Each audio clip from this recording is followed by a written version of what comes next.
Hi, maganda araw sa inyong lahat. Welcome ulit kayo dito sa channel ko. Magse-selective culling ako ngayon sa mga RIR ko kasi bumaba na talaga ang egg production.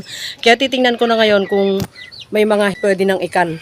At ipapakita ko sa inyo kung paano gagawin. So merong isa dito, pero medyo maluwag pa yung ano niya. Teka, wait lang ha. Ipapakita ko lang sa inyo.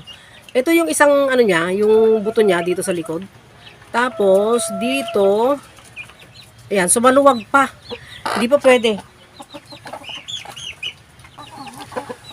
So, ito yung isa.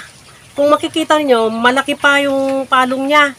Pero, ang likod niya, wait lang. Huwag ka maingay. Huwag ka maingay. Huwag ka maingay. Yung vent niya, yung pagitan ng vent niya, ganito na lang oh, makipot na.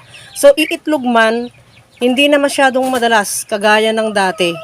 Halos kulang-kulang na 2 fingers na yung measurement ng ano niya, yung vent niya. So pwede nang ikal ito.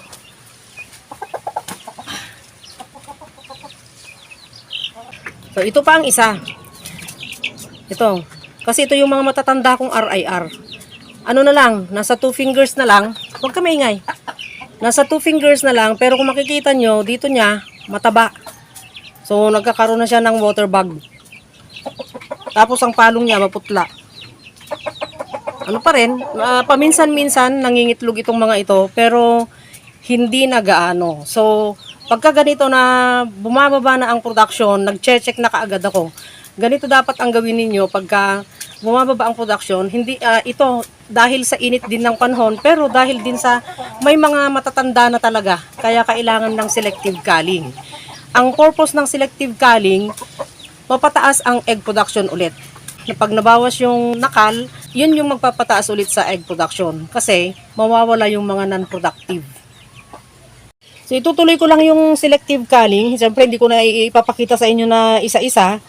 Kasi may stress din sila dahil mainit pa rin ang panahon ngayong hapon. Kahit na mag-alas 5 na, mainit pa rin panahon. At least naipakita ko na sa inyo yung paggawa ng selective culling. Parang yan, oh, maliit na din ang palong niyan. Yan. So possible na maliit na din yung pagitan ng ano niya, yung vent niya. So sana may natutunan na naman kayo dito sa video ito at huwag kalimutang mag-like, mag-subscribe at paki-hit ang notification bell para sa susunod na mga videos ay ma-notify kayo. Salamat sa lahat ng mga subscriber, sharer, yung mga nagko-comment, nagla-like. Thank you. Yung mga hindi nag-skip ng ads, salamat sa inyong lahat.